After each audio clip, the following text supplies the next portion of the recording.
શ્રી કૃષ્ણ દોસ્તો, આજે આપણો ટૉપિક છે ડિપ્રેશન। આજે ઘણા બધા લોકો ડિપ્રેશનમાં એટલા બધા ફસાયેલા છે કે જેનાથી એ લોકોને શું વિચારે છે, શું કરે છે એમને પોતાને જ ખબર નથી હોતી। ઘણાને ઓફિસનો સ્ટ્રેસ હોય છે, ઘણાને ઘરનો સ્ટ્રેસ હોય છે। સ્ટ્રેસ ઘણા બધા પ્રકારના હોઈ શકે છે, બરાબર છે। પણ એ સ્ટ્રેસમાંથી તમારે બહાર નીકળવા માટે શું કરવું જોઈએ, એના માટે આપણે શું કરવું જોઈએ એ મેં આજે તમને કહેવાની છું। તો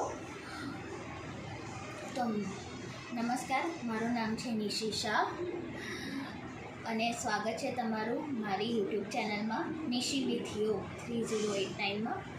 હવે તમે મારી ચેનલને લાઈક કરી લેજો, શેર કરી લેજો અને સબસ્ક્રાઈબ કરી લેજો।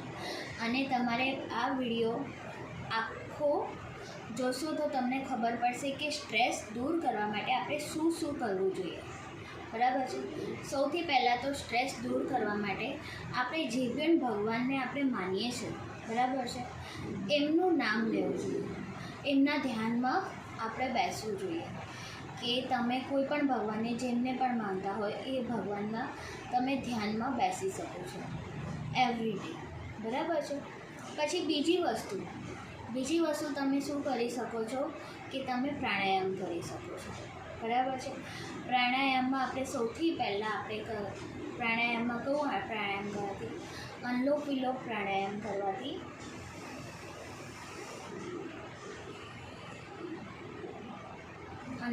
પ્રાણાયામ કરવાથી તમારો સ્ટ્રેસ દૂર થઈ શકે છે। એમાં શું હોય છે કે એનાથી તમારે ડીપ બ્રીથિંગ થાય છે, તમારે નાકથી શ્વાસ ઊંડો લેવાનો છે અને સ્લોલી બીજા નાકથી બહાર કાઢવાનો છે, બરાબર છે। તો એના માટે તમારે નાસિકા મુદ્રા કેવી રીતે કરવાની? સૌથી પહેલાં તમારી પહેલી આંગળી અને બીજી આંગળી, આ બંને આંગળી તમારે આવી રીતે દબાવી દેવાની છે અને પછી અંગૂઠાથી તમારું રાઈટ નોઝ પર તમારે આવી રીતે દબાવવાનું છે અને બીજા નાકથી શ્વાસ લેવાનો છે। ત્યાર પછી તમારે એ જે નાકથી શ્વાસ લીધો એ નાક દબાઈને બીજા નાકથી શ્વાસ બહાર કાઢવાનો છે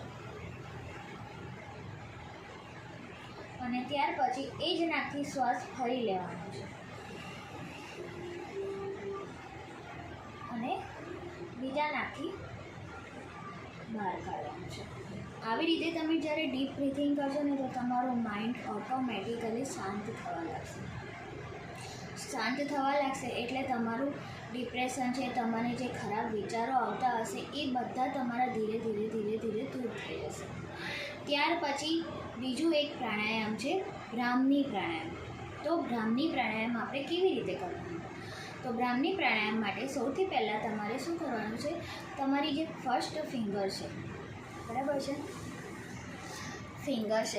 એને તમારી આઈબ્રોની ઉપર મૂકવાની છે।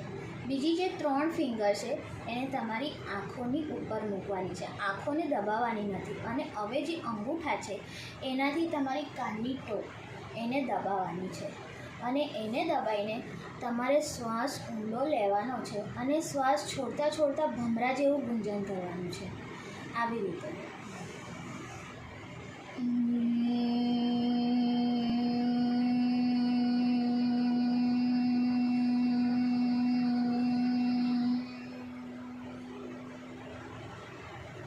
જો આવું તમે કમસે કમ દિવસમાં 5 વાર કરી શકો છો, બરાબર છે। અને આનામાં એક વસ્તુ યાદ રાખવાની કે તમે જ્યારે કાનની ટોપ બંધ કરો છો બ્રાહ્મણી પ્રાણાયામમાં તો તમને બાજુવાળાનો અવાજ ના સંભળાવો જોઈએ। જો બાજુવાળાનો અવાજ સંભળાયો તો તમારું પ્રાણાયામ બરાબર થયું નથી, બરાબર છે।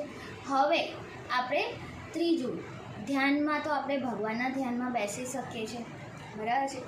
હવે આપણે કરી શકીએ છીએ કે જ્યારે હવે તમારું માથું દુખતું હોય, બરાબર છે, તો તમારું જ્યારે માથું દુખતું હોય તો તમે એના માટે શું કરી શકો છો? તો માથું જ્યારે તમારું દુખતું હોય તો તમે તમારા આ બે જે આપણા મગજની ઉપર આ બે આપેલા છે ત્યાં તમારે ધીરે ધીરે ગોલ ફેરવવાનું છે, ક્લોકવાઇઝ તમે ગોલ ફેરવશો ને જાતે તો તમને ધીરે ધીરે તમારું માથું પણ દુખતું હશે ને તે પણ બંધ થઈ જશે ને તમારા માઇન્ડમાં ચાલતા વિચારો પણ બંધ થઈ જશે. પછી એને એન્ટી ક્લોક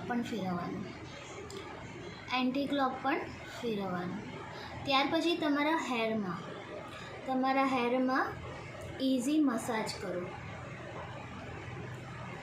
આવી રીતે મસાજ કરવાથી પણ આપણો સ્ટ્રેસ ઓછો થઈ જાય છે અને આપણને હેડેક જે થતું હોય ને એ પણ ઓછું થઈ જાય છે.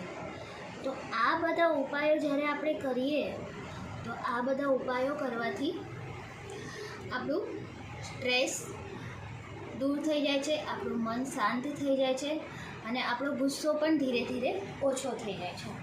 બરાબર છે?